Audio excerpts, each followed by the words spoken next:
And this is one thing that I hate about Jacqueline, is she listens to Jesus faster than me. And she said, I'll never forget, she said, Garrett, we have such a beautiful opportunity to trust God right now. And welcome into another episode of What Hope Sounds Like. My name is Brian. Today we're picking up where we left off in our last conversation with Garrett and Jacq from Cline. They had stepped into a calling that didn't look anything like they expected. But in this part of their story, things get a little harder. The road gets uncertain, and their faith is stretched in a whole new way. Let's jump back into our conversation with Garrett and Jacqueline from Cline. And dude, through our church, God provided for us. They took care of us. Yeah. They made sure our needs were met. Yeah. And we felt like God reassigned us in that season. That's so important, and that's so key to this to this story and the situation, because you talk about facing that challenge. The thing about COVID was it wasn't just you guys. It wasn't an individual thing. It was the whole industry. Yeah. And the church was facing that too. Yeah. What are we going to do? We can't. They're telling us we can't gather. Yeah. They're telling us that we can't get together. You know, it was an opportunity for everybody to just lose their minds. Yeah. And you're exactly right. That was the point where there's been several things within the last few years that I feel like as a community and where we live and as a nation that like this is what God has been preparing us for all along, whether it's COVID, whether it's a hurricane, whether it's wildfires, whether it's whatever situation in your own life. So how beautiful is it to play out and Garrett to have a support system right there that reminds you of that really quickly. Yeah. And I was like, well, the electric bill don't take prayers. That's what I was thinking, just to be honest with you. I guess we'll find out. But our church took care of us, man. Yeah. I mean, it's like you hear a lot about church hurt, and hey, if you're family with people, you're going to have family problems. Right, yeah. But church isn't perfect. Church is not perfect, but man, they stood there with us through all that. And so we started writing. We had time and space to again. Felt like God reassigned us. Sweet. The very first song we wrote in COVID was a song called Worthy One.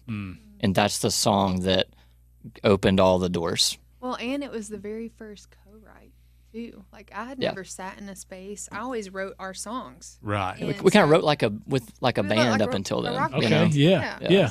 Did that. Yeah. But this was a very different experience, very holy, and then it's been really journey from that moment, you know. Yeah. But that song really gave us opportunity to just have other relationships, and you know, so we started telling these people, these Nashville people, like, man, I think God's reassigning us, and I think we're gonna release this music, and you know, it's a genre change. It's a, you know, and they all think we're idiots. You're gonna leave arena touring, hit songs and country music to go start your whole life over in your 30s to do Christian music. Yeah. And we say, yep. That's exactly what we're going to do. Yeah. And people just kind of thought we were crazy. I kind of thought we were crazy too at certain points of the process. But it was just so clear this is what God wanted us to do. So fast forward, we think we're kind of done with touring in the country world. Well, the first tour back, we get a call. And it was kind of ghost town. Like, it wasn't like we were all hanging out with Dylan's camp. Like, nobody knew it. Everybody was kind of every man for themselves, you know? Yeah. And almost 2 years, too. Almost 2 years. Yeah, that's true. Our first tour back is Luke Bryan. We're going to go do direct support on Luke Bryan tour. Okay, yeah. And I was like, okay. Talk about jarring. I'm sure. Because we really did. Like, I thought we were done.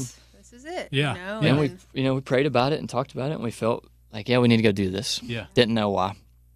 So we go do it, and dude, I tell you, man, there's a lot of stories about Luke Bryan. Yeah. I think he should teach a class to pastors on how to love people. This man loved people. I'm not saying we should. I'm not lifting him up as a moral excellent. I don't know him personally like that. You know, I'm just saying the dude loves people. Yeah. And it taught us a lot of things about loving people on the road from a secular artist. Right.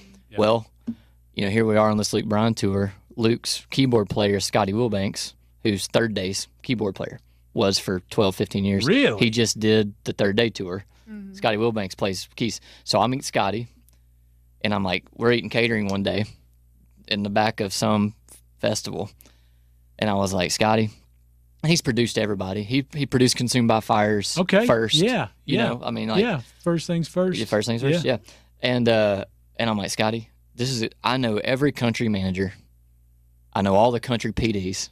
I don't know anybody in Christian music, and I feel like God's calling us Christian music. Mm-hmm. And he introduced me to Cam Pumphrey, who is president of Roundtable Management. Okay. Some of your favorite artists, yeah. are managed by these people. Roundtable, yeah. We the Kingdom and Carrie and Cody and all these people. Mm-hmm. And Cam introduced us to Lot Schutte, who is helping manage us now. Yeah. So I met all the people that we needed on our team by going on tour with Luke Bryan. Wow. Please, somebody write that story. Make it make sense. Yeah. Yeah. And so this is just a continuation of Yeses on the Table. So so we did that for about another year, and then it became, I don't know how to explain it, and people listening will, if you've ever felt like, I want to quit this job, but God won't let me. Yeah. That's how we felt. That's exactly. Yeah. And all of a sudden, one day, we felt released. Yeah. And it was hard. Yeah. But it's the confirmations that we see, like when it clicks. Mm-hmm. It's like you're in that moment of, I really, like you say, I really want to quit this job. Why am I not able to move on? Why am I not able? But when you do, when God gives you that glimpse of, hey, this is what I've done and this is what I'm doing, it just makes it just come full circle and just, what would we miss out on if we forced our own will on ourselves? Absolutely. And I want you to touch a little bit on back in that space, and you're in that area you talked earlier about seeing people that just need hope, need to find that source of hope. What stands out? Is there anything particular that stands out from you? An interaction that you have with somebody, a relationship? Maybe it's somebody that you still keep in touch with to this day, but you're somebody or something's like, we're praying for that. We're praying for this to happen. Yeah.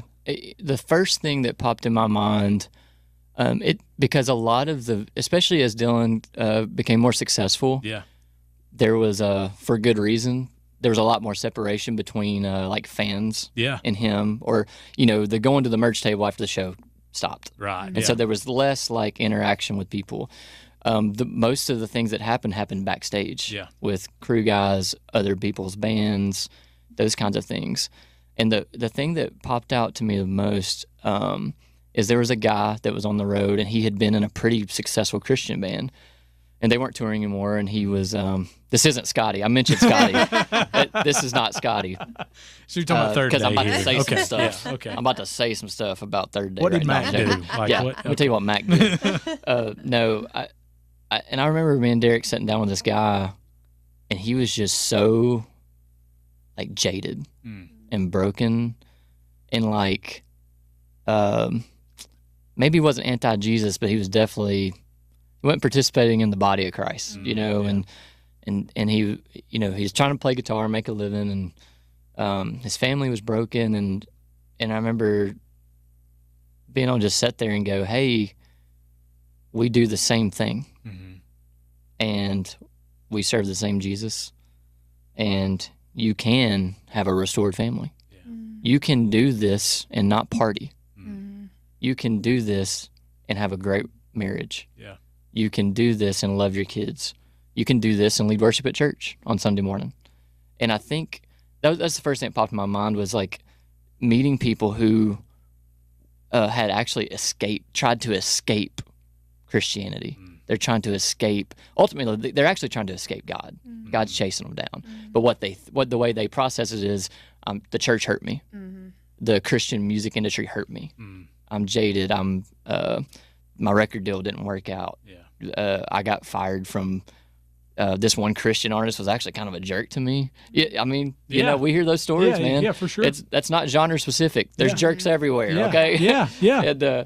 And being able, because they would not have listened to me if I was in Christian music at that time, but because we had what they perceived as success, earthly success, in country music, we had their ear.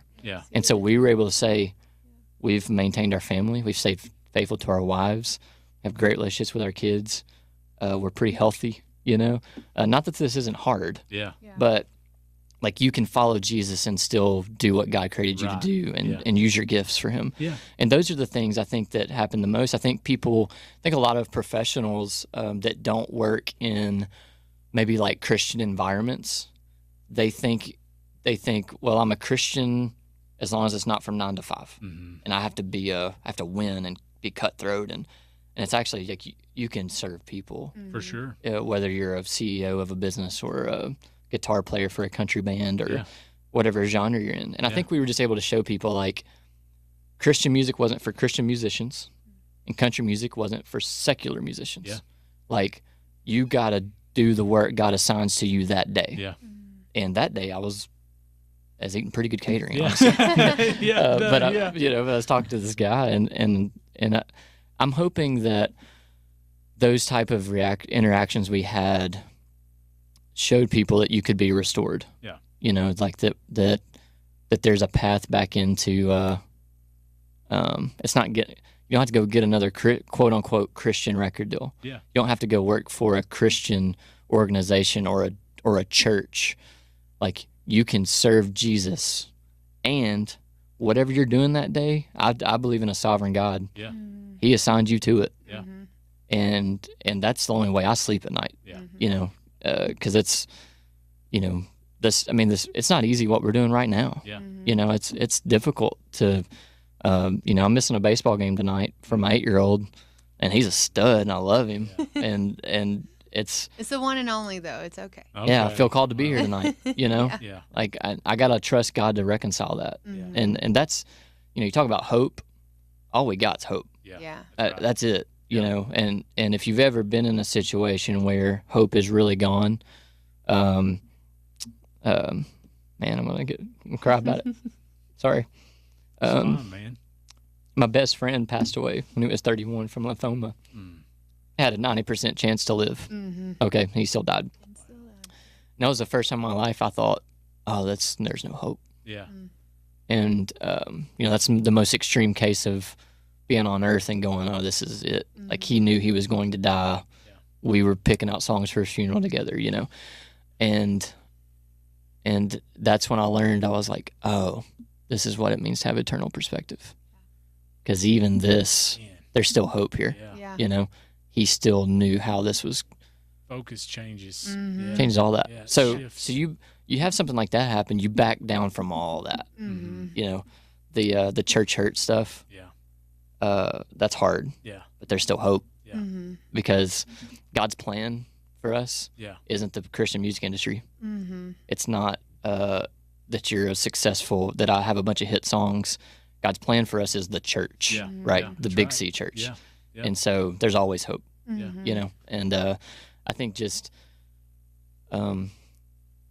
bringing hope into those like dark situations was that was the coolest part of that whole experience. And God let us, we were talking last night, is like, I'm a striver, by nature. Like, I want to win, whatever the thing is, I want to win. Right. And God let us win some things in country music. Yeah. To show us that, like, that's not my plan for you. That's fun, I'll let you have but it. here's That's the cool. real thing. Take the picture.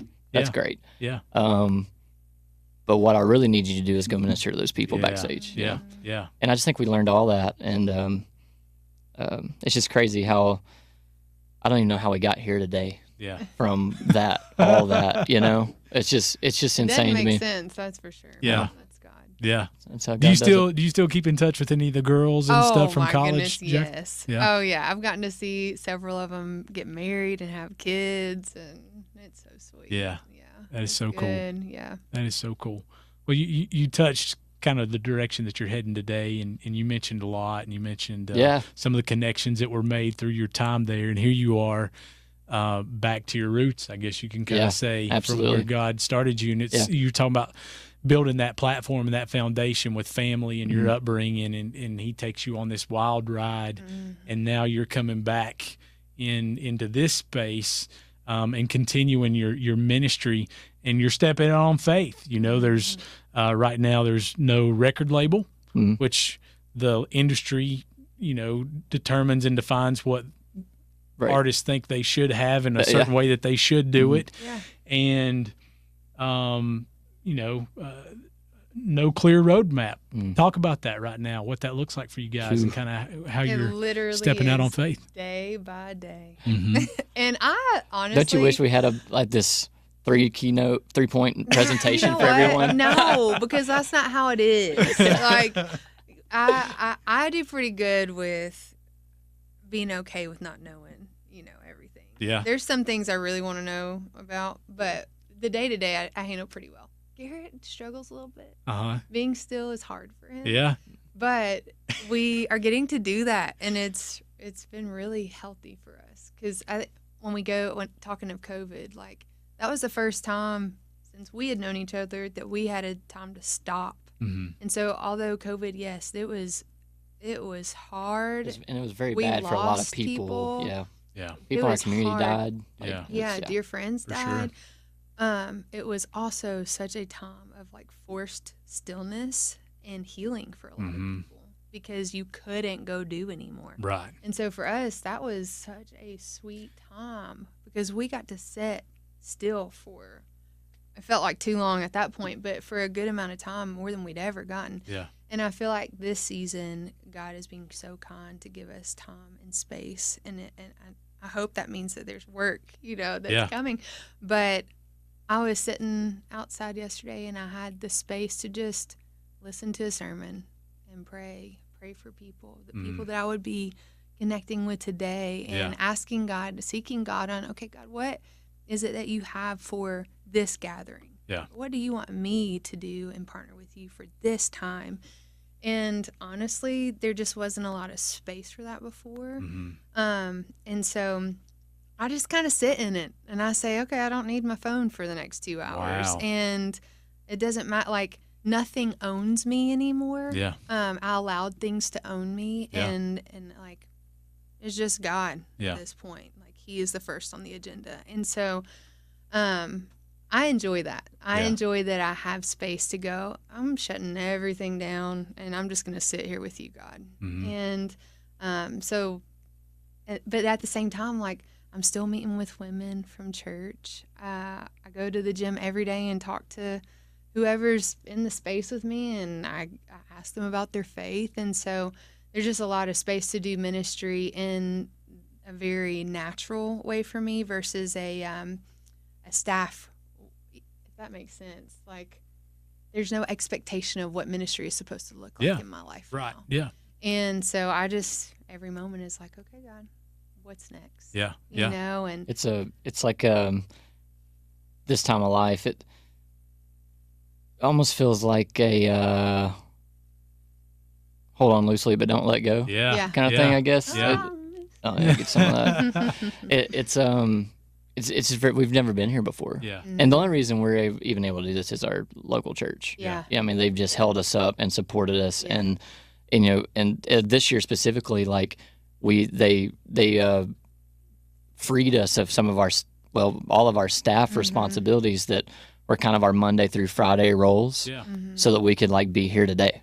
And they're still supporting us to do this. Literally the word that our pastor said was, you got to be all in. And it's just odd. It's just like, I always thought that, back to, everybody's just going to laugh at me after they hear all this, because I've probably said this 3 times, but it's like, you just kind of think A plus B equals C. We're going to leave country music. We're going to have a record deal. They're going to tell us what to do. And that's how we'll do ministry. And God's like, I mean, how would I ever get to meet somebody at Light FM? It's like, I don't have a record deal. Right. You know what I'm saying? Yeah. Like, No, you're right. I don't have a radio that's the industry, promo that's the person. industry thing. The record label brings, you pick your artist and you shop them around and tell all the shiny thing in the window. I love all the industry stuff. Like, I have great relationships with people, and maybe we do have a partnership someday, but it's like, God just keeps going, I'm doing this a different way. I'm going to do this a different way. And you can fight and scream and beat your head against the wall, or you can just trust me, and you're still going to go to the same places, And I'm learning to, Jacqueline says I can't chill out. And that's been the season. It's hard. Is my pastor literally said to me when we kind of started this transition out of, like, our staff roles at our church, he said, Garrett, I don't even know how he knew to say this. He's like, I know you're frustrated. I know this isn't all going the way you think it should go, but you've been diligent. You're a hard worker. Just do what God tells you to do, and it's going to be fine. Man. I mean, this is my lead pastor and boss. Double. We got double-edged sword here, telling me to, like, dude, loosen up, man. Yeah. You know, Yeah. and I just think we're really fortunate to have that kind of leadership. Yeah. I guess in our lives, you know, and have that kind of support and Yeah. I don't know, it's kind of crazy. Well, and now find yourselves out on tour with Rhett Walker. Yeah. Right Yeah. now. Yeah.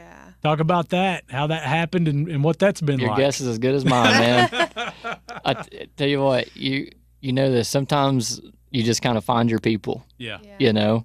And we had actually met Rhett a long, long time ago. It's funny, we're having a lot of these full circle moments. Full circle. Yeah. We met. Yeah. He had come to a youth camp we were leading worship at. We had some mutual friends, and he was just his pastor at the time was the preacher, the camp preacher. Yeah. And so we met, and a couple of guys that used to play in his band took our places in the Dylan Scott band. And a couple of years after that, here me and D are playing with Rhett. Wow. Yeah, I don't know. No swap. We didn't plan that. Yeah. No. So after we exited the country scene, you know, it was about a year almost of like no shows. We didn't get off one bus and go get on another one and hit the road. Like there was a season of waiting. Which yet again, that's what we thought would happen. Yeah. I Right. thought, Yeah. season of waiting. Well, we had connected with a lot, Shooty, and you know, he's an artist manager and just been around forever and worked with people like Third Day and Need to Breathe and on and on and on. Hope Darst. Currently Hope. Yeah. And so Lot's like, hey, would you guys do this tour? Would you be interested in this tour with Rhett Walker? I think it'd be really cool. Like if Rhett's coming by himself, if you and Derek could kind of be his band, and then you could like open the nights. Yeah. And I was like, yeah. So I had one phone call with Rhett, and I was like, oh, this is going to be the best thing we've ever done in our lives, you know? Yeah. And it was. It Yeah. was. We And had a so, great time. so me, Jacqueline, Derek, Rhett, and a like a sound guy. Yeah. Our first run was like in a Sprinter van. So we did the whole fall of 2024 together. Got to the end of the year, thought that was kind of it. And Rhett said, again, you know, no booking agent, Yeah. no, you know, no record label, no radio single. As you know, that's how you get Right. concerts, is Yep. you got to have a radio single. Right. And Rhett's like, well, would y'all come out with me this year? I was like, well, I mean, yeah, I got nothing else going on, I Yeah. guess. You know, Yeah. yeah, let's go do it. So we did all of 2025 with Rhett. Yeah. And then the whole fall, listen to what Rhett did. So you know this. You were there. This was every night. This wasn't special. Okay, every single night, Rhett got on stage. In the middle of his set, he stopped his show Yep. and let Jacqueline come up and sing Worthy One. Oh yeah. Okay, so we got to have this worship moment. Talked us up like we were casting crowns. I mean, he talked like we were the greatest thing since sliced bread. Yeah. Every single night, we met new people every night. He just championed us. I mean, and just lifted us up, lifted made us an up, lifted us up. opportunity for it. Yeah. He made an opportunity that the gatekeepers in Nashville weren't ready to make for us. Wow. Yeah. Okay, Yeah. and he didn't care that he wasn't getting nothing out of it. Yeah. And I could go. I'm gonna leave out a bunch of details of how good he was to us. Yeah. But it was unbelievable. And so, you know, Jacqueline got to do her first bus tour, Yeah. it you was know, fun. and she learned some Yeah. hard lessons about what you can and Oh, can't do on a Lord. bus tour. Okay. All right. What's lesson number one?